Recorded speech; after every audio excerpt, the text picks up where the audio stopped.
9 ஆண்டு காலம் இந்த நாடு விடுதலை பெறுவதற்காகவே சிறை கம்பிகளை தடிவி தியாக முத்திரையை ஏற்றுக்கொண்ட மனிதன் காமராஜரை விட நீங்கள் பெரியார்.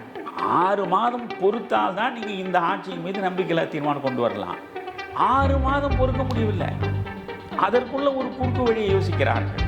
இதில் அந்த 35 கோடி ரூபாயை வாங்கி பாக்கெட்டில் போட்டுக்கொண்டு 100 கோடி ரூபாய் பெருமானம் உள்ள இடம் 2 கோடி ரூபாய்க்கு பத்திரப்பதிவு செய்திருக்கிறார் என்றால், பழனியில் கோயில் நிலம் என்பது எப்படி பத்திரப்பதிவு நடந்திருக்கிறது? அவர் இமயமலையையே விழுங்கி விட்டு ஒன்றுமில் தெரியாதபடி உட்கார்ந்து இருக்கக்கூடியவர்கள்.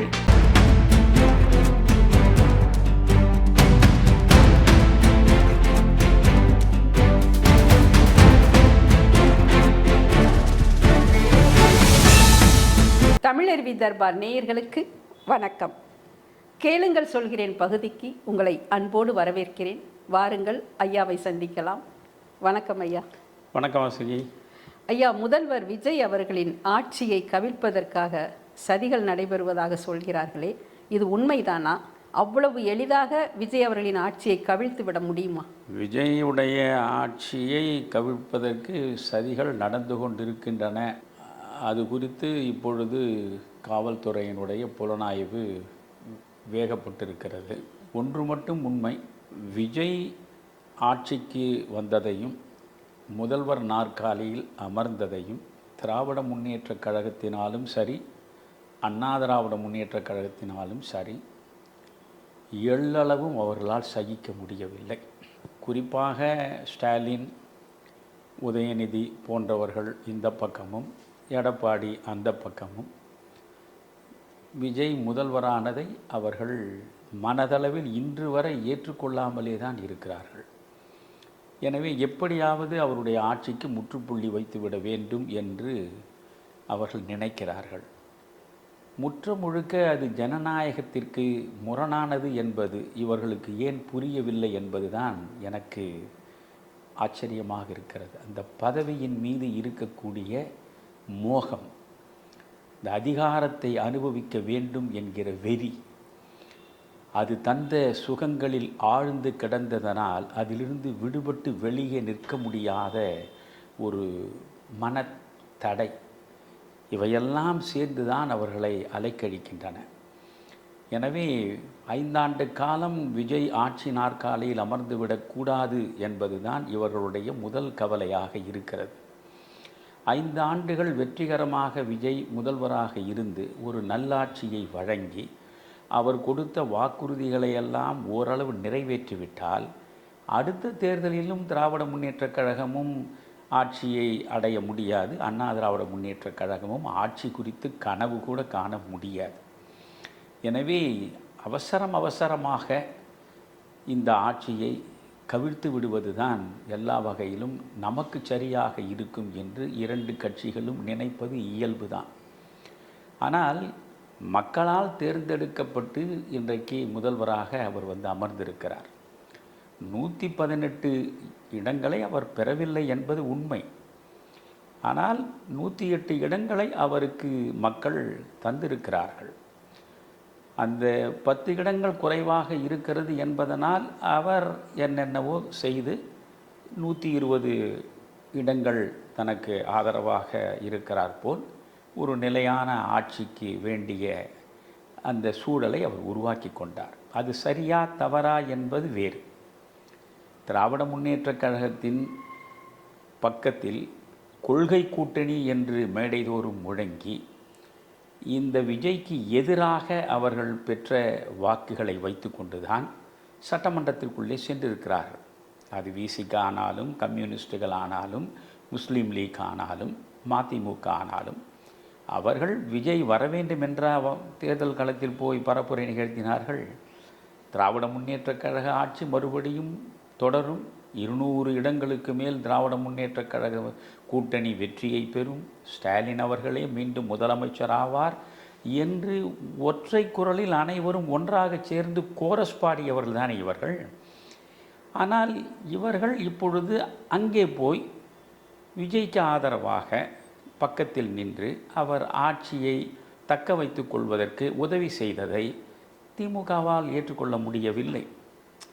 அது எந்த வகையிலும் என்னாலும் அதை ஏற்றுக்கொள்ள முடியாது. இங்கே விஜய் செய்திருக்க வேண்டியது என்ன என்று நான் ஏற்கனவே ஒரு பதிவில் உங்களுக்கு தெளிவாக சொல்லியிருக்கிறேன். அவர் நான் தூய சக்தி, என் எதிரே இருக்கக்கூடிய திராவிட முன்னேற்றக் கழகம் தீய சக்தி, அண்ணா திராவிட முன்னேற்றக் கழகம் தீர்ந்து போன சக்தி என்று பஞ்ச் டயலாக்கெல்லாம் பேசினார். தான் தூய சக்தி என்று மேடைதோறும் முழங்கிய மனிதன் அந்த ஆட்சி நாற்காலியில் அமர்வதற்கு தீய சக்தியின் பக்கத்தில் இருந்தவர்களை சேர்த்து கொண்டு அந்த ஆட்சியை தக்க வைத்துக் கொள்கிறார் என்கிற பொழுது அது அவரளவில் முரண்பட்டது தான். அவருடைய பிம்பம் அதில் ஓரளவு சிதைந்திருக்கிறது என்பதை நாம் மறுக்க முடியாது. இன்னொன்றையும் நீங்கள் சேர்த்து பார்க்க வேண்டும். விஜய் இப்பொழுது தமிழகத்தின் முதல்வராக இருக்கிறார், தாவேகாவின் கூட்டணி ஆட்சி நடக்கிறது என்பதெல்லாம் உண்மை. விஜய் பெற்ற வாக்குகள் 35 விழுக்காடு தான். விஜய் முதல்வராக வர வேண்டும் என்று ஒட்டுமொத்த தமிழ்நாடே தவம் இருந்தது என்பது போல ஒரு தோற்றத்தை உருவாக்க நினைக்கிறார்களே, அதைவிட பெரிய பொய் வேறு எதுவும் இருக்க முடியாது. 35 விழுக்காடு வாக்காளர்கள் தான் விஜய்க்காக வாக்களித்திருக்கிறார்கள். ஏனென்றால் விஜய் தனியாக நின்றார். அது ஒரு மிகப்பெரிய துணிச்சலான செயல். அது அவர் தனியாக நின்றதனால் அவருக்கு கிடைத்த வாக்குகளை துல்லியமாக நாம் சொல்லிவிட முடிகிறது. 35 விழுக்காடு வாக்குகள் விஜய் வர வேண்டும் என்பதற்காக விழுந்த வாக்குகள் என்றால் 65 விழுக்காடு வாக்குகள் இவருக்கு எதிரானவை. 65 விழுக்காடு வாக்குகள் விஜய் வரக்கூடாது என்பதற்காக வெவ்வேறு வடிவங்களில் வாக்குகளாக சிதறி சென்றவை. அந்த ஒன்றையும் நீங்கள் சேர்த்து பார்க்க வேண்டும். இப்பொழுது இவர்கள் என்ன நினைக்கிறார்கள்?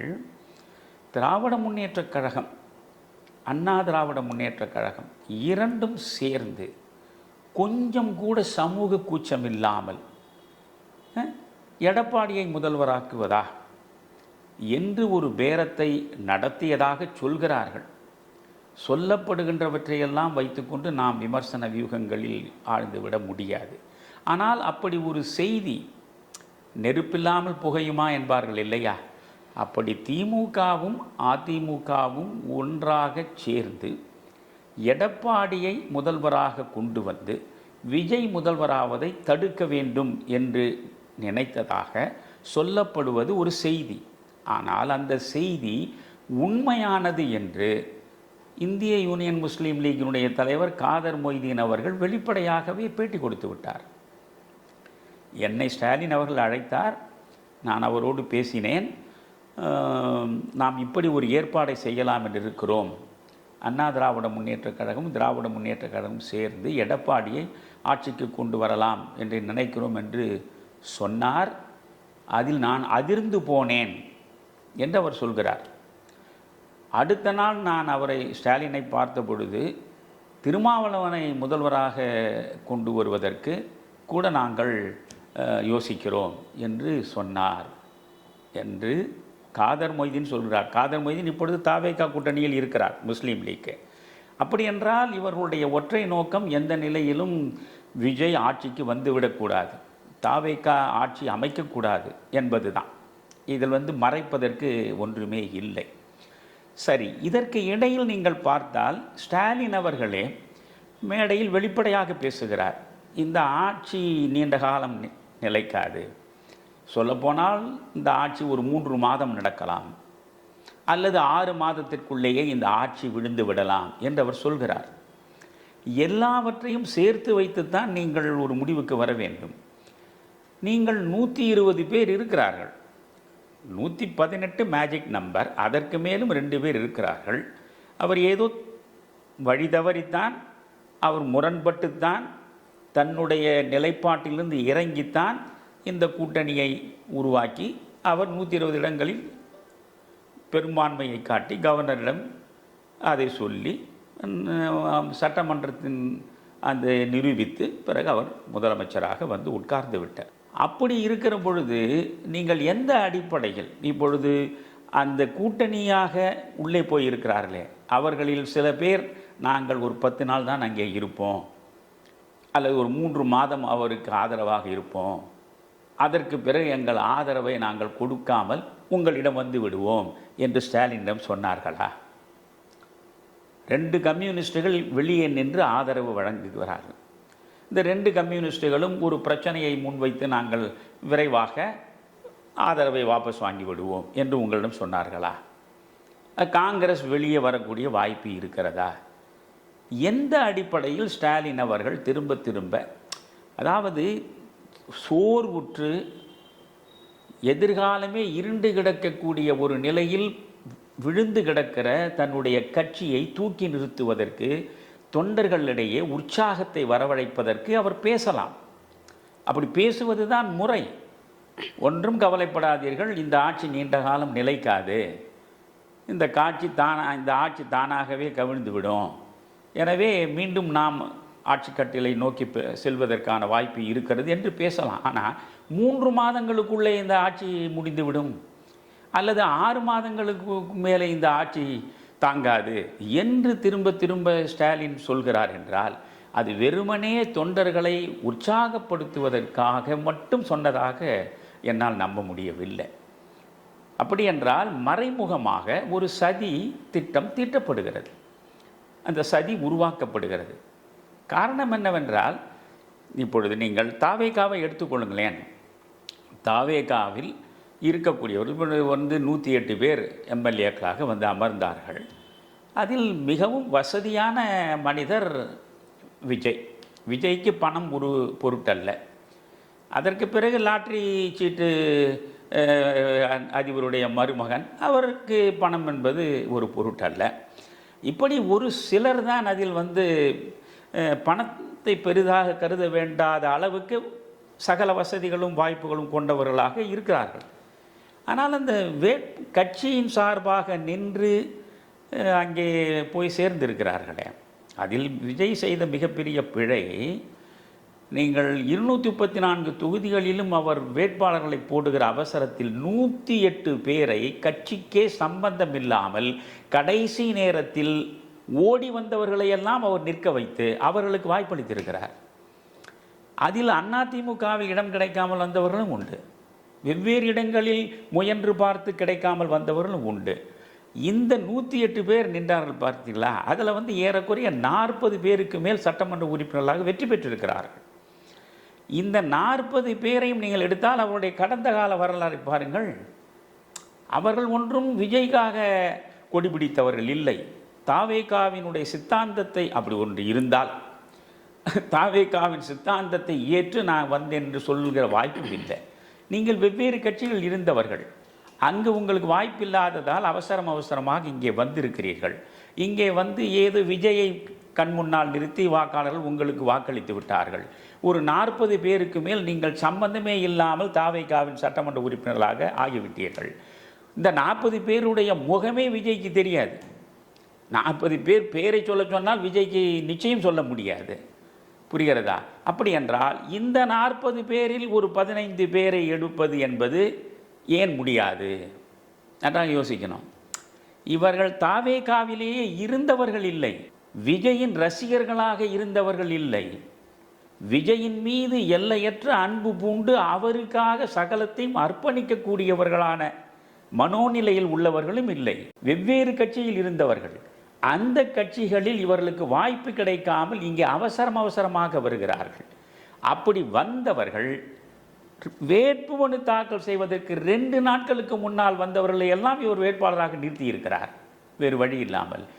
இந்த 40 பேரில் ஒரு 15 பேரை எளிதாக நம்மால் எடுக்க முடியும் என்று செந்தில் பாலாஜியும் அவருடைய தம்பியும் சேர்ந்து ஒரு சதியில் ஈடுபட்டதாக சொல்கிறார்கள். நான் வார்த்தையை தெளிவாக கவனிக்க வேண்டும். அவர்கள் செய்தார்கள் என்று திட்டவட்டமாக நீதிமன்றத்தின் மூலம் நமக்கு தெளிவு கிடைக்கிற வரையில் நாம் எதையும் அவசரப்பட்டு யார் மீதும் குற்றப்பட்டியலை வாசிக்க முடியாது. ஆனால் சொல்லப்படுவது செந்தில் பாலாஜியும் அவருடைய தம்பியும் சேர்ந்து இந்த திட்டத்தை தீட்டி இதில் இவர்கள் ஈடுபட்டிருக்கிறார்கள். ஒரு சட்டமன்ற உறுப்பினருக்கு 35 கோடி ரூபாய் கொடுப்பது. இப்போ நீங்கள் யோசியுங்கள், இந்த 35 கோடி ரூபாயை கொடுப்பதில் இப்போ ஒருவர் தான் திருவல்லிக்கேணி காவல் நிலையத்துக்கு போய் அவர் புகார் மனு கொடுத்திருக்கிறார். அவர் பேர் இளையராஜா. அவர் எப்படி பிடிக்கிறார்கள் நான் சொன்ன கணக்கை வைத்துக்கொண்டு நீங்கள் பார்க்க வேண்டும். அவர் பேர் இளையராஜா. அவர் தருமபுரி மாவட்டத்தில் பள்ளிப்பட்டி என்கிற இடத்தில் இருப்பவர். அவர் ஒரு பல் டாக்டர். 15 ஆண்டுகளுக்கு முன்னாலே அவர் காங்கிரஸ் கட்சியில் இருந்தவர். 15 ஆண்டுகளாக அவர் அண்ணா திராவிட முன்னேற்றக் கழகத்தில் இருப்பவர். அண்ணா திராவிட முன்னேற்றக் கழகத்தில் மாவட்ட மருத்துவ அணியினுடைய செயலாளராக அவர் இருந்திருக்கிறார். 2026 எடப்பாடியிடம் அவர் இடத்தை கேட்டிருக்கிறார். எம்எல்ஏவாக நிற்க வேண்டும் என்பதற்காக அவர் எடப்பாடியிடம் முயன்றிருக்கிறார். எடப்பாடியிடம் அவருக்கு இடம் கிடைக்கவில்லை. அவர் விஜயை சார்ந்தவர் இல்லை. ஏன் இளையராஜாவிடம் போக முடிகிறது என்ற சூழலை நான் உங்களுக்கு சொல்கிறேன். அவர் ஆரம்பத்தில் காங்கிரஸ்காரர், அடுத்து அண்ணா திராவிட முன்னேற்றக் கழகம். 2026 அவர் சட்டமன்ற உறுப்பினர் ஆவதற்கு எடப்பாடியிடம் போய் நிற்கிறார். எடப்பாடி அவருக்கு இடத்தை தரவில்லை. உடனே அவர் சென்னைக்கு வருகிறார், பனையூருக்கு வருகிறார். கிருஷ்ணகிரியில் இருக்கிற ஊத்தங்கரை தொகுதி, அந்த ஊத்தங்கரையில் தாவேகாவின் வேட்பாளராக சுகுமார் என்பவர் அறிவிக்கப்பட்டு விட்டார். அந்த சுகுமார் தேர்தல் பரப்புரையில் ஈடுபட்டு விட்டார்.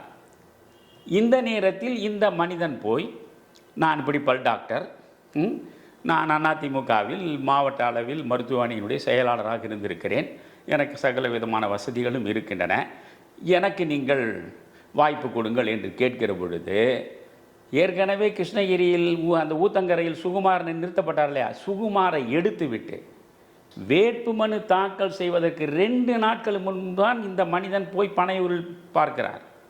2 நாட்களில் சுகுமார் மாற்றப்படுகிறார்.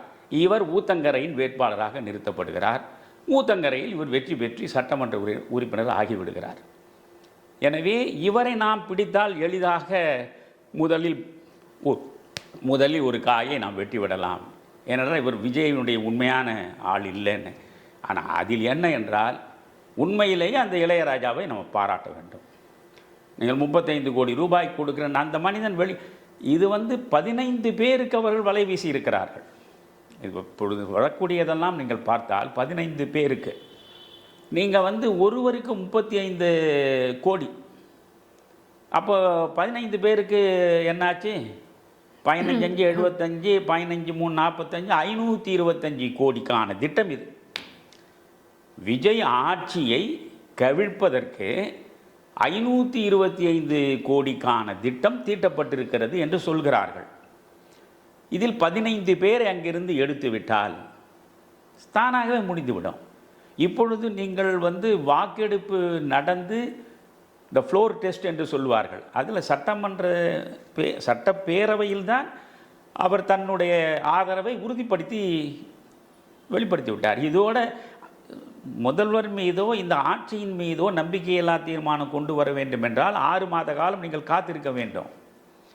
6 மாத காலம்தான் காத்திருப்பதற்கு எடப்பாடியாலும் முடியவில்லை, ஸ்டாலினாலும் முடியவில்லை. மனதளவில் அவர்களே இதை செய்தார்கள் என்று நான் சொல்லவில்லை, ஆனால் அவர்களால் அதை தாங்கிக் கொள்ள முடியவில்லை. ஒவ்வொரு நாளும் விஜய் முதலமைச்சரா, விஜய் போய் முதலமைச்சரா, ஸ்டாலின் கொளத்தூரில் தோற்பதா?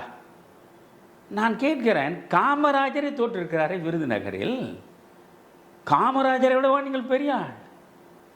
9 ஆண்டு காலம் இந்த நாடு விடுதலை பெறுவதற்காகவே சிறை கம்பிகளை தழுவி தியாக முத்திரையை ஏற்றுக்கொண்ட மனிதன், 9 ஆண்டு காலம் பொற்கால ஆட்சியை தமிழகத்திற்கு தந்த மனிதன், ஏழை எளிய மக்களில் ஒருவனாக கடைசி வரை வாழ்ந்துவிட்டு மறைந்த அந்த மனிதனின் பெருமை அறியாமல் விருதுநகரில் தோற்கடிக்கவில்லை, காஞ்சிபுரத்தில் அண்ணாவை தோற்கடிக்கவில்லை, இந்திரா காந்தி தோற்கவில்லை, பர்கூரில் ஜெயலலிதாவை தோற்கடிக்கவில்லை.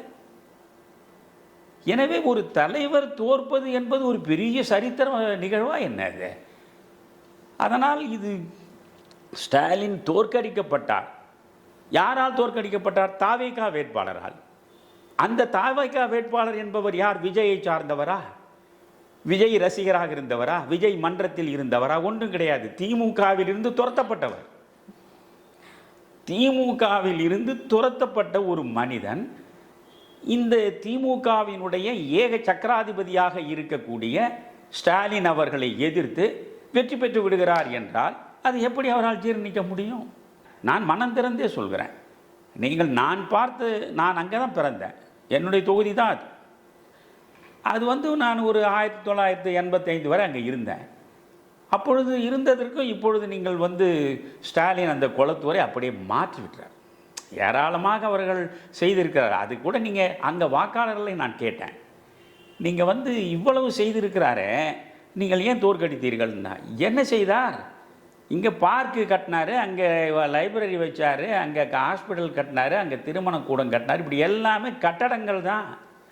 இந்த கட்டடங்களை கட்டுவதில் கமிஷன் இருக்குது, இந்த கட்டடங்களை கட்டுவதில் கரப்ஷன் இருக்குது, மற்றபடி வேறு எதுவும் பெருசாக எங்களுக்கு கிடைக்கவில்லை என்பது போல ஒரு பக்கம் சொல்கிறார்கள். அதெல்லாம் போகட்டும். இப்பொழுது நாம் சொல்ல விரும்புவது, இந்த இளையராஜாவை இவர்கள் தேர்ந்தெடுக்கிறார்கள் என்றால் இதுதான். இளையராஜா விஜயிடமிருந்து அவருடைய தோற்றுவாய் விஜயிடமிருந்து இல்லை, அவருடைய தோற்றுவாய் காங்கிரஸ்லேருந்து அதிமுகவிலிருந்து இடம் கிடைக்காமல் கடைசி 2 நாளில் இவர் போய் அதுவும் கொடுத்த தொகுதியிலே போய் நின்று வெற்றி பெற்று விடுகிறார். எளிதாக இவரை பிடிக்கலாம் என்று திருநாவுக்கரசு என்கிற ஒருவரை வைத்து, அவர் ஒரு யூடியூபர் என்று சொல்கிறார்கள், அவரை வைத்து செய்கிறார்கள். இன்றைக்கு நீங்கள் பார்த்தீங்கன்னா 35 கோடி வீதம் 15 பேர் என்கிற பொழுது 525 கோடி ரூபாயை கொட்டி ஒரு 15 பேரை எடுக்கிற பொழுது, ஏன் அதுதான் உங்களுக்கு சொல்ல வந்தேன். ஆட்சிக்கு எதிராக நீங்கள் உடனே பொழுது நீங்கள் நம்பிக்கையில்லா தீர்மானம் கொண்டு வர முடியாது. அதனால் சபாநாயகருக்கு எதிராக தீர்மானம் கொண்டு வரலாம். 6 மாதம் பொறுத்தால் தான் நீங்கள் இந்த ஆட்சியின் மீது நம்பிக்கையில்லா தீர்மானம் கொண்டு வரலாம். 6 மாதம் பொறுக்க முடியவில்லை, அதற்குள்ள ஒரு குறுக்கு வழியை யோசிக்கிறார்கள். இதையெல்லாம் இவர்கள் உட்கார்ந்து சதி திட்டம் தீட்டாமலா இவ்வளவு சிறப்பாக செய்திருப்பார்கள்? யோசியுங்க. ஒரு தனி மனிதர் தன்னுடைய சிந்தனையிலேயே எல்லாவற்றையும் செய்து கொடுக்க காரியமாக இது. அதனால் இந்த சபாநாயகர் மீது ஒரு நம்பிக்கையில்லா தீர்மானம் கொண்டு வருவோம்.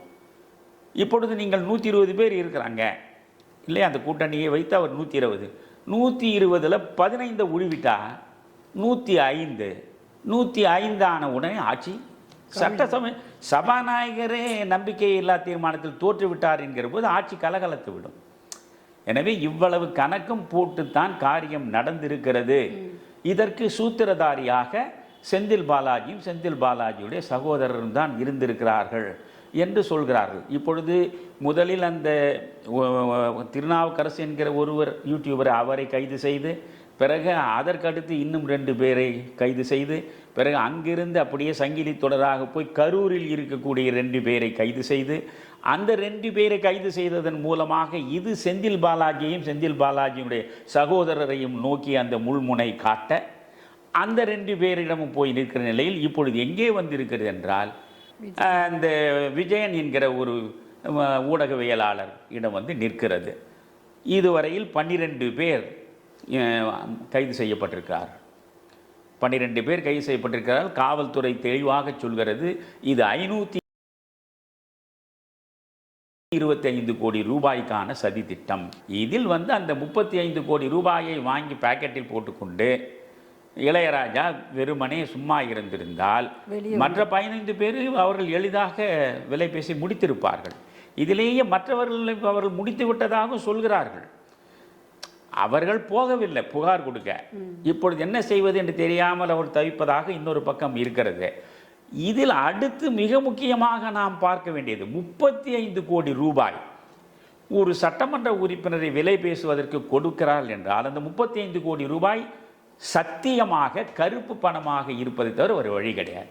நீங்கள் எங்கேயாவது ஒயிட் மணி நேராக கணக்கிலிருந்து 35 கோடி ரூபாயை ஒரு எம்எல்ஏவுக்கு கட்சிமாருக்கு கொடுப்பீங்களா என்ன? அப்போ அது கருப்பு பணம். 35 கோடி ரூபாயை நீங்கள் கொடுக்கிறீர்கள் ஒருவருக்கு என்றால் அது முதலில் கள்ளப்பணம், கருப்பு பணம். அந்த கருப்பு பணம் எங்கிருந்து வருகிறது? அப்படி என்றால் இது சட்டவிரோதமான பணப்பரிமாற்றம் எங்கே நடந்திருக்கிறது? அப்போ சட்டவிரோத பணப்பரிமாற்றம் என்று வந்தால் ஈடி உள்ளே வரும். பணம் என்கிற விஷயத்தில் தகுதிக்கு மீறிய நீங்கள் சொத்தை சேர்த்து வச்சிருக்கிறீங்க, கணக்கை சரியாக காட்ட முடியல, அது வரைக்கும் தான் இன்கம் டேக்ஸ் டிபார்ட்மெண்ட்டோட பாய்ச்சலுக்கு நீங்கள் பார்க்கணும். ஆனால் அந்த பணம் சட்டவிரோத பரிமாற்றமாக எப்பொழுது கண்ணில் படுகிறதோ அந்த கணத்திலேயே என்ஃபோர்ஸ்மெண்ட் டைரக்டரேட் உள்ளே வந்துடுவான். அதனால் இன்னும் வேகமாக காட்சிகள் மாறும். ஆனாலும் இந்த ஆட்சி அவ்வளவு எளிதாக கவிழ்ந்து விடாது. எனவே விஜய் எப்படியும் 5 ஆண்டு காலம் நோக்கி தன்னுடைய ஆட்சியை வெற்றிகரமாக நடத்துவார் என்று தான் நான் நம்புகிறேன். முதல்வர் விஜய் அவர்கள் ஊழல் செய்பவர்களுக்கு எதிராக கடும் நடவடிக்கைகளை மேற்கொண்டு வருகிறார். இந்த ஊழலை அவர் வேரோடு அறுத்தெறிய முடியுமா? ஊழலுக்கு எதிராக அவருடைய நடவடிக்கைகள் அவர் உண்மையிலே வெற்றி அடைவாரா? அதாவது வாசுகி, இங்கே தான் நீங்கள் ஆழ்ந்து சிந்திக்கணும். ஊழல் என்பது இன்று நேற்று உருப்பெற்றதில்லை. நாம் படித்தாலே வியப்படைவோம். மௌரிய பேரரசு என்பதெல்லாம் 2000 ஆண்டுகளுக்கு முற்பட்ட பேரரசு.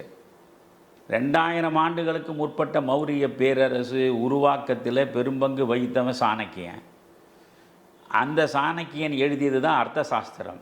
இங்கே எப்படி நாம் திருக்குறளை நாம் போற்றி பாராட்டுகிறோமோ அதுபோல அந்த வடமொழியில் இயற்றப்பட்டது அர்த்த சாஸ்திரம்.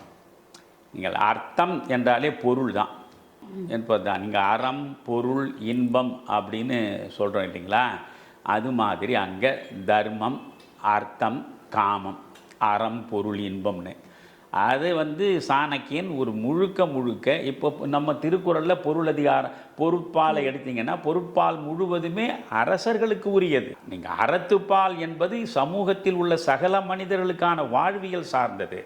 பொருட்பால் என்பது முழுக்க அரசு எப்படி நடக்க வேண்டும், மன்னன் எப்படி இருக்க வேண்டும், ஆட்சி எந்த முறையில் இருக்க வேண்டும் என்பது குறித்து விரிவாக பேசுவது. அப்படி விரிவாக அரசியல் குறித்து பேசுவது தான் அர்த்த சாஸ்திரம். அர்த்த சாஸ்திரத்துக்கும் திருக்குறளுக்கும் நிறைய அடிப்படையிலேயே வேறுபாடு பார்க்கலாம். நீங்கள் அறத்திலிருந்து எந்த இடத்திலும் வழுவாமலேயே எல்லா கருத்துக்களையும் வழங்கியவர் வள்ளுவர். ஈன்றாள் பசிகாண்பால் ஆயினும் செய்யற்க சான்றோர் பழிக்கும் வினை. உன்னுடைய பெற்றெடுத்த தாயே பசியால் துடிக்கிற நிலையை கண்ணால் பார்க்கிற பொழுதும் சான்றோர்கள் பழிக்கக்கூடிய தவறான செயலை செய்து அந்த பசியை தீர்க்க முயலாதே என்று பேசுகிற வள்ளுவனை தான் இங்கே பார்க்கலாம். ஆனால் நீங்கள் சாணக்கியனுடைய அர்த்த சாஸ்திரம் இது ஆபத்து தர்மம் என்று சொல்லும். ஆபத்து உனக்கு வந்து விட்டது, உன் உயிரை காப்பாற்றிக் கொள்ள வேண்டும் என்றால் எதையும் நீ செய்யலாம், எதை செய்தாலும் தப்பில்லை. அதனால் திருக்குறளுக்கும் அர்த்த சாஸ்திரத்துக்கும் அடிப்படையிலேயே நிறைய வேறுபாடுகள் இருக்கிறது. அந்த அர்த்த சாஸ்திரத்தை படித்தாலே உங்களுக்கு வியப்பாக இருக்கும். அதில் சாணக்கியன் சொல்கிறான், தண்ணீருக்குள் இருக்கக்கூடிய மீன் அழுதால் அது உங்களுக்கு தெரியுமா? அது போன்றுதான் அரசுக்கு உள்ளே இருக்கக்கூடிய அரசு ஊழியர்கள், ஆட்சியாளர்கள் செய்யக்கூடிய ஊழல் அவ்வளவு எளிதாக மக்கள் கண்ணுக்கு தெரியாது.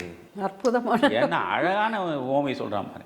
அப்படிதானே இருக்கு ஐயா. அதான், தண்ணீருக்குள் உள்ள மீன் அழுதால் நமக்கு தெரியாது, அதுபோல் ஆட்சியில் இருப்பவர்கள் ஊழல் செய்தால் அது அவ்வளவு எளிதாக நமக்கு தெரியாது. எனவே ஊழல் 2000 ஆண்டுகளுக்கு முன்பிருந்தே தொடர்ந்து வருகிறது. நான் இதை பற்றி மிக தெளிவாகவே பேசியிருக்கேன். அது சாணக்கியாவில் முழுமையாக ஊழல் வரலாறு என்பதையே நான் பேசியதை பாண்டே எடுத்தது பதிவு செய்திருக்காரு. அது ஜவஹர்லால் நேரு ஆட்சியிலிருந்து தொடங்கணும். ஜவஹர்லால் நேரு காலத்தில் ஜீப்பு ஊழல், வி.கே. கிருஷ்ணமேனனுடைய ஜீப்பு ஊழல்லேருந்து தொடங்கி டி.டி. கிருஷ்ணமாச்சாரியாருடைய முந்திரா ஊழலில் இருந்து யாரும் தப்பலை. வரிசையாக ஒவ்வொருவருடைய ஆட்சியிலேயும் இந்த ஊழல் தொடர்ந்து நடந்து அப்படியே வளர்ந்து கொண்டே வந்திருக்கிறது. அதனால தான் போன பதிவில் நான் உங்களுக்கு சொன்ன பாருங்கள், எப்படி இருந்த தேசம் எப்படி வீணாக போய்விட்டதே என்று நீங்கள் பல்கிவாலா நேர்காணலே கண்ணீர் சிந்தினார்னு. இங்கே நீங்கள் இந்த ஊழலை பற்றியே நீங்கள் சென்ட்ரல் விஜிலன்ஸ் கமிஷனராக இருந்தவர் விட்டல் என்பவர். 38 ஆண்டுகள் அவர் அகில இந்திய ஐஏஎஸ் சர்வீஸில் இருந்துட்டு அதற்கு பிறகு இந்த சென்ட்ரல் விஜிலன்ஸ் கமிஷனராக இருந்திருக்கார். அவர் ஓய்வு பெற்ற பிறகு அவர் எழுதிய புத்தகம் தான் கரப்ஷன் இன் இந்தியா. கட்டாயம் படிக்க வேண்டிய புத்தகம். அவர் என்ன சொல்கிறாரு, இந்த கரப்ஷன் என்பது வெறும் அரசியல்வாதி மட்டும் இல்லை, இது முக்கூட்டணி, இது ஒரு முக்கோணம் மாதிரி. ஒரு கோணம் அரசியல்வாதி ஆட்சியில் இருப்பவன், இன்னொரு கோணம் அதிகார வர்க்கம், மூன்றாவது கோணம் கார்ப்பரேட் நிறுவனங்கள். இந்த மூன்றுமே சேர்ந்து நடத்துவது தான் ஊழல். இப்போ இன்றைக்கு நீங்கள் இந்த டெண்டர்களை எல்லாம் நீங்கள் எடுத்து பாருங்களேன். இப்பொழுது ஒன்று வந்திருக்க செய்தி என்ன தெரியுமா? அது எவ்வளோ தூரம் உண்மைன்னு தெரியல. இந்த 525 கோடி ரூபாய் சதி திட்டம் என்பது வெறும் செந்தில் பாலாஜியுடைய தம்பியும் மட்டும் இல்லை, இவர்களுக்கு பின்னால் ஒரு கார்ப்பரேட் நிறுவனம் இருக்கிறது. இப்போ அந்த இடம் வந்திருக்கு. அப்போ எந்த கார்ப்பரேட் நிறுவனம்? அந்த கார்ப்பரேட் நிறுவனத்தினுடைய உரிமையாளர் யார்? அவருக்கு இந்த ஆட்சியை கவிழ்ப்பதனால் கிடைக்கக்கூடிய லாபம் என்ன? எனவே இந்த நீடில் ஆஃப் சஸ்பிஷன் என்ற ஆங்கிலத்தை சொல்லுவான். நீடில் ஆஃப் சஸ்பிஷன், சந்தேக ஊசி, அது எந்தெந்த பக்கமும் இப்போ திரும்பி கொண்டே இருக்கிறது, அதை பார்க்கணும். அதனால் இந்த விட்டல் சொல்கிறாரு, இது ஒரு பக்கம் ஆட்சியாளர்கள், இன்னொரு பக்கம் அதிகாரிகள், இன்னொரு பக்கம் கார்ப்பரேட் நிறுவனத்தைச் சேர்ந்த முதலாளிகள், 3 பேருடைய கூட்டுறவில் தான் இந்த ஊழல் செழித்து வளர்கிறது. எனவே வெறும் ஆட்சியாளர்கள் பற்றி மட்டுமே நாம் பேசினால் போதாதுன்றார். அதை விட அவர் அழகாக சொல்கிறாரு, உலகத்தில் நடக்கக்கூடிய அத்தனை தீமைகளுக்கும் எதிரான போராட்டங்களிலேயே தாய்மையான போராட்டம் வார் அகெயின்ஸ்ட் கரப்ஷன் என்கிறார். அந்த வார் அகெயின்ஸ்ட் கரப்ஷன் தான் இட் இஸ் த மதர், அதுதான் அம்மா, அதுக்கப்புறம் தான் மற்றதெல்லாம். ஏனென்றால் இந்த ஊழல் என்பது நீங்கள் அனுமதிச்சுட்டீங்கன்னா முதல் விஷயம் என்ன ஆகிறது? நீங்கள் சமூகத்துடைய கட்டுமானம் குலையுது, பொருளாதார வளர்ச்சி பாதிக்கப்படுது. இது நிறைய சொல்லிகிட்டே போகலாம், சங்கிலி தொடராக அடுத்தடுத்து என்னென்ன நடக்கும். ஒட்டுமொத்தமாக கடைசியில் ஏழை பாழையே இதில் கடுமையாக பாதிக்கப்படுகிற நிலை தான் வரும் ஊழலில்.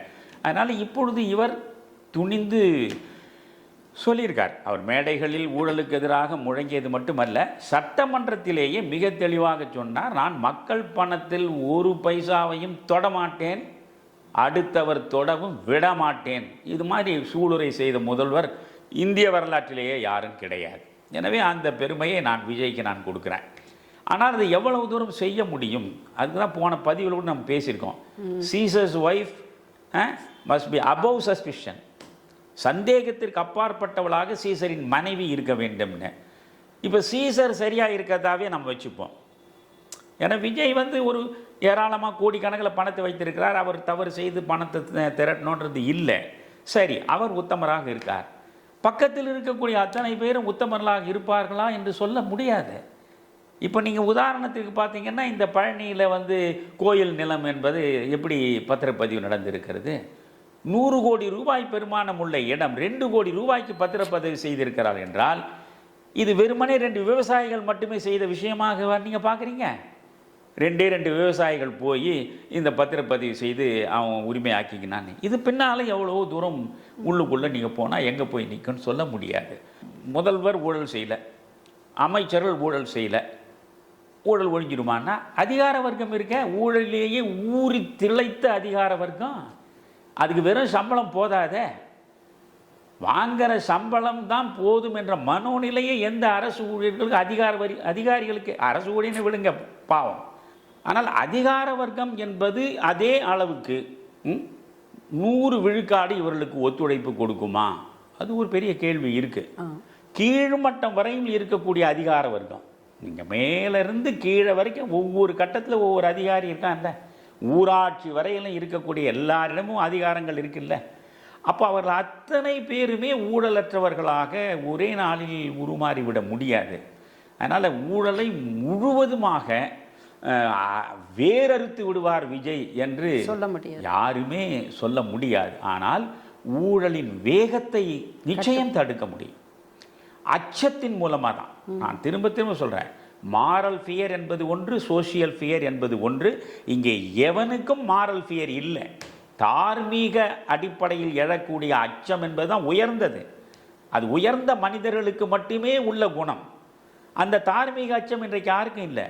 ஆனால் உங்களுக்கு சோஷியல் ஃபியர் இருக்குது, சமூக அச்சம். ஐயோ அடுத்தவனுக்கு தெரிஞ்சிட்டா ரொம்ப அசிங்கமாக போயிடுமே அப்படின்னு நினச்சி ஓரளவு யோகியனாக இருக்கணும்னு நினைக்கிறான் பார்த்தீங்களா? அது கடுமையான சட்டங்களின் மூலம் அவர்களை நீங்கள் ஓரளவு கட்டுப்படுத்த முடியும். ஊழலை முழுமையாக அகற்ற முடியாமல் போனாலும், ஏனென்றால் சென்ற 5 ஆண்டுகளில் விஷவிருட்சமாக வளர்ந்துவிட்ட அந்த ஊழலுடைய வேரை நீங்கள் வெட்ட முடியாமல் போனாலும் அதனுடைய பல கிளைகளை நீங்கள் நிச்சயம் வெட்டி மொட்டை மரமாகவாவது மாற்ற வாய்ப்பு இருக்கிறது.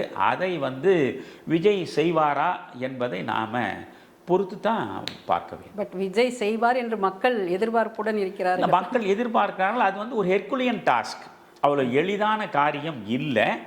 ஆனால் அதை அவர் செய்தாக வேண்டும். யாராவது ஒருவர் தொடங்கியாக வேண்டும். இதை அது கடும் நடவடிக்கைகள் இருக்க வேண்டும். இப்போ பார்த்தீங்கன்னா 2000க்கு மேற்பட்ட டெண்டர்கள் திமுக ஆட்சியில் போடப்பட்ட மிக மோசமான 2000க்கு மேற்பட்ட டெண்டர்களை இந்த ஆட்சி வந்த பிறகு ரத்து செய்திருக்கிறார்கள். என்ற எல்லாவற்றிலையுமே இப்போ ஒரு டெண்டர், இப்போ அதுக்கு உதாரண ஒரு சாலை போடுறது, ஒரு பாலம் கட்டுறது, ஒரு பள்ளிக்கூடத்துக்கு கட்டடம் கட்டுறதுன்னு எதாவது எடுத்துங்க. அதில் அதனுடைய உண்மையாக அதற்காக கூடிய செலவினம் என்ன அது நிச்சயமாக தெரியும். அரசில் இருக்கக்கூடிய அந்த துறை சார்ந்த அதிகாரிக்கு இது இவ்வளவு செலவாகும் என்பது தெளிவாக தெரியும். அந்த செலவுக்கு மேலே 30% கூடுதலாக வைத்து நீங்கள் டெண்டர் எடுக்கிறது.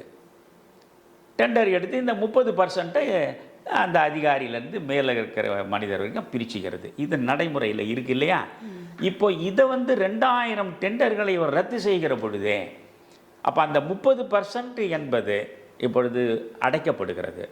இப்போ நாம் நியாயமான விலைக்கு நியாயமாக எவ்வளவு செலவு என அதை காட்டி நாம் டெண்டர் எடுக்கலாம் என்கிற மனோநிலை வழக்கமாக டெண்டர் எடுக்கக்கூடியவர்களுக்கு இப்பொழுது சேர்ந்திருக்கிறது. இதெல்லாம் நல்ல விஷயந்தானே. அதுபோல் மக்கள் வரைக்கும் நீங்கள் ஊழலை ஒழிக்க வேண்டும் என்றால் இதில் மக்களுக்கு ஒரு இடம் இருக்கு. அவர்களுடைய ஒத்துழைப்பும் மக்களுடைய முழு ஒத்துழைப்பும் இருக்கணும். அதனால தான் விஜய் சொல்லியிருக்காரு, நீ லஞ்சம் கேட்டால் கொடுக்காத, நான் விஜய் எங்கள் அண்ணன். அதெல்லாம் உண்மையிலேயே வித்தியாசமான விஷயந்தான். இது அதிகார வர்க்கத்தை அச்சுறுத்துவதற்கான வழி அது. அப்போ யாருமே கேட்பதற்கு தயங்குவான். ஆனால் நம்முடைய அதிகாரிகள் இதையெல்லாம் அவர்கள் எத்தனையோ பேரை பார்த்தவர்கள். அவர்கள் இமயமலையையே விழுங்கி விட்டு ஒன்றுமில் தெரியாதபடி உட்கார்ந்து இருக்கக்கூடியவர்கள். எனவே அவர்கள் இதையும் கடந்து அந்த ஊழல் திருவிளையாடல்களில் ஈடுபடத்தான் செய்வார்கள். ஆனாலும் இப்படி ஒரு மனிதன் ஊழலுக்கு எதிராக ஒரு துவந்த யுத்தத்தை உண்மையிலேயே நடத்துவது என்ற நிலைப்பாட்டில் உறுதியாக நின்றால் அந்த ஒன்றுக்காகவே விஜயின் சின்ன சின்ன தவறுகளை நாம் சகித்து கொண்டு போகலாம். அண்ணாமலை அவர்கள் இப்போ பொள்ளாச்சியில் ஒரு 1000 கணக்கில் மக்களை திரட்டி மாற்று அரசியல் குறித்து முன்னெடுத்திருக்கிறார்.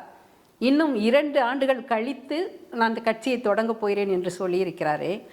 இப்போதே கட்சியை தொடங்கி வருகின்ற உள்ளாட்சி தேர்தலில் போட்டியிட்டு தன் வலிமையை நிரூபிப்பது தானே சரியான கருத்தாக இருக்கும். இதை நீங்கள் எப்படி பார்க்கிறீர்கள்? இல்லை, நீங்கள் ஒன்றை யோசிக்கணும். ஏற்கனவே 2 முறை அவர் தோற்றவர். நீங்கள் 2 அதாவது ஒரு முறை சட்டமன்ற தேர்தலில் அரவக்குறிச்சி தான் நின்றார் நினைக்கிறேன். பிறகு பார்த்திங்கன்னா கோவையில் நாடாளுமன்ற தேர்தலிலும் அவர் தோற்றுவிட்டார். இன்னொரு தோல்வியை அவர் சந்தித்தால் அவருடைய பிம்பம் முழுவதுமாக சிதைந்துவிடும்.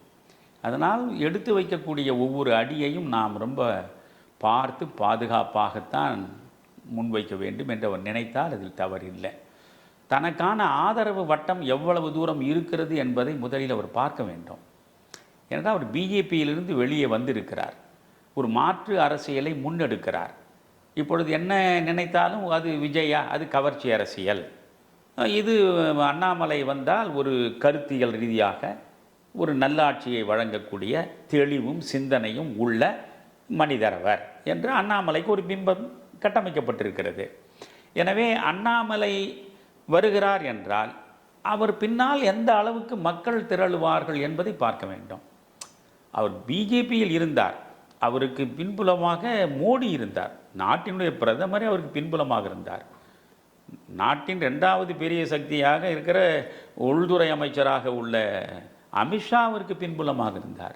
இந்தியாவின் பெரும்பகுதியை ஆளக்கூடிய பாஜக அவருக்கு பின்புலமாக இருந்தது. புரிகிறதா? அதனால் தமிழ்நாட்டில் அத்தனை பின்புலம் அவருக்கு இருந்த நிலையில் அவருக்கு பணத்தட்டுப்பாடு எல்லாம் வந்திருக்காது. ஒரு கூட்டம் நடத்தணும், மாநாடு நடத்தணும், மற்றதெல்லாம் செய்யணும்னா அதுக்கெல்லாம் நிறைய பணம் தேவைப்படுகிறது. இவற்றுக்கெல்லாம் பிஜேபியாக இருக்கும்போது அவருக்கு பிரச்சனை இல்லை. எத்தனையோ முதலாளிகள் தேடி வந்து கொடுப்பார்கள்.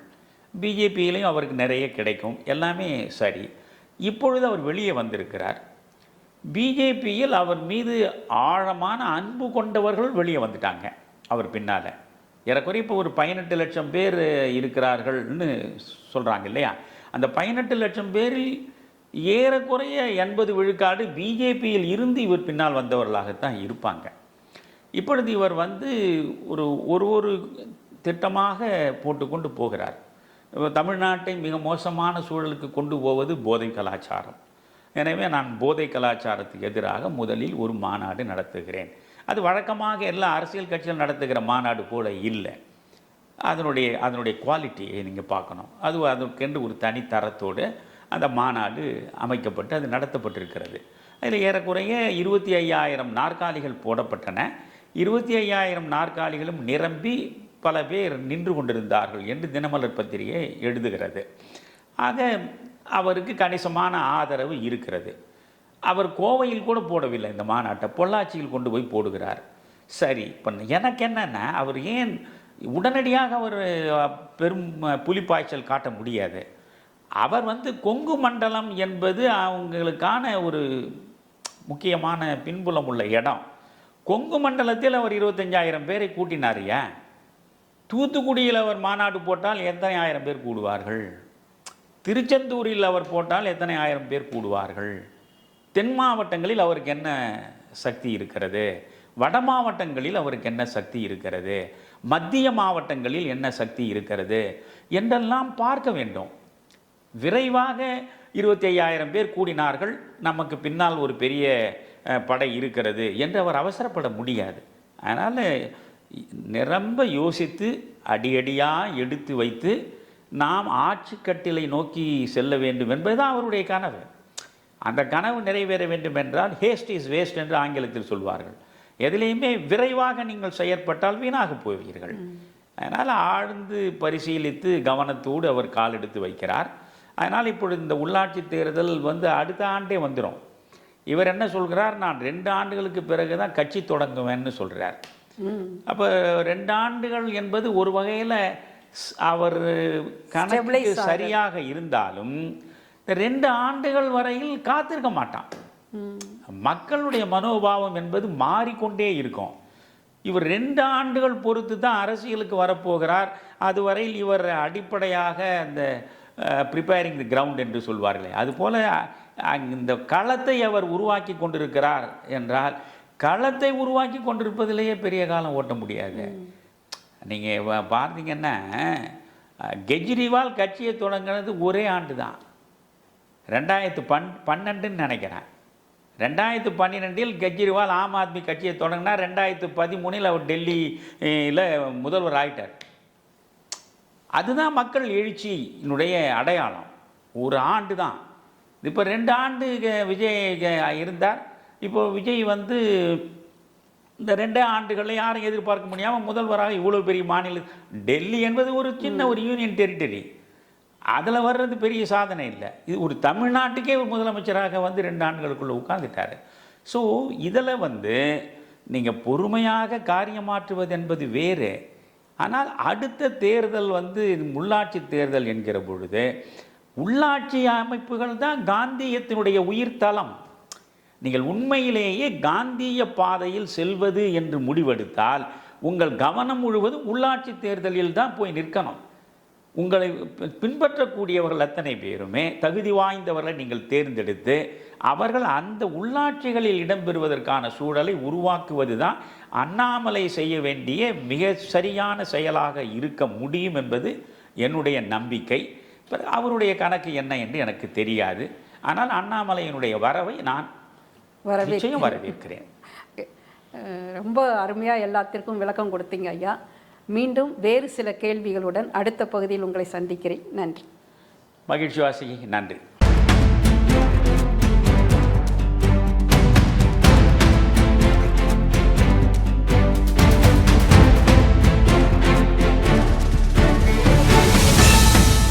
விறுவிறுப்பான அரசியல் நிகழ்வுகள் குறித்த ஆய்வுகள், நியாயங்களின் நிறம் மாறாத கூர்மையான விமர்சனங்கள், தீமைகளை சுட்டெரிக்கவும் நல்ல அரசியலை வளர்த்தெடுக்கவும் அறிவார்ந்த விவாதங்கள், இளைய தலைமுறையிடம் விழிப்புணர்வை ஊட்டும் விரிவான வரலாற்று விளக்கங்கள், கலை, இலக்கியம், ஆன்மீகம், பண்பாடுகளை படம் பிடித்து காட்டும் கருத்தோவியங்கள் வாரந்தோறும் உங்கள் தமிழருவி தர்பாரில் அணிவகுக்கும்.